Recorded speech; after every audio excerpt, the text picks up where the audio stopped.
অঁ তাৰমানে যোৱা ৰাতিটো খুব বৰষুণ আছিলে আৰু পালপিটা বৰষুণ লগতে নেৰানেপেৰা বৰষুণৰ লগতে বতাহো কিছু বলিছিল আৰু লাইট নাছিল।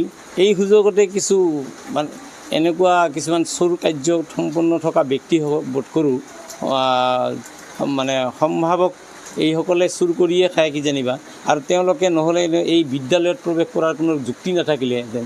গতিকে বিদ্যালয়ত প্ৰৱেশ কৰি পেলাই বিদ্যালয়ৰ এই দুৱাৰ ভাঙি পেলাই তাৰ ভিতৰত প্ৰৱেশ কৰি লগতে বিদ্যালয়ৰ যি গডৰেজ আলমাৰা ইত্যাদি ভাঙি পেলাই চুৰি কাৰ্য সম্পন্ন কৰে আৰু লগতে বিদ্যালয়ৰ কিছু মূল্যৱান আচবাব পত্ৰ আছিলে যিবিলাক নেকি আমাৰ পিতলৰ টৌ তাৰপিছত শৰাই আৰু লগতে এখন ডাঙৰ গাছা আছিলে ইয়াতে চাকি দিয়া গাছা আৰু লগতে কিছু আচবাব পত্ৰ লণ্ড ভণ্ড কৰে।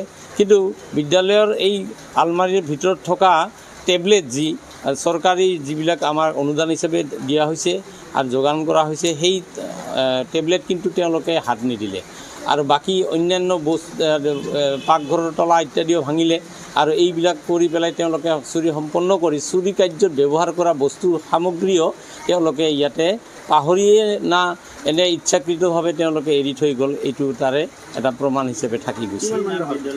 বিদ্যালয়খনৰ নাম হ'ল 796 নং অভয়াপুৰী 2 নং প্ৰাথমিক বিদ্যালয়। যি এই অভয়াপুৰী মাজমজিয়াত অৰ্থাৎ আমাৰ ইয়াতে এই ষ্টেট বেংকৰ লগতে লাগি থকা আৰু ষ্টেট বেংকত সাধাৰণতে আমাৰ চন্তৰী ইত্যাদিও পহৰাদাৰী হিচাপে থাকে। কিন্তু তথাপিও এই দোপালপিটা বৰষুণৰ সুযোগ লৈ তেওঁলোকে এই কাৰ্য সম্পন্ন কৰিলে। এতিয়া পুলিচ প্ৰশাসন আহিছে, আহি পেলাই তেওঁলোকে ইনভেষ্টিগেশ্যন কৰি আছে, তদন্ত কৰি আছে আৰু আশা কৰিছোঁ হয়তো এই চুৰক তেওঁলোকে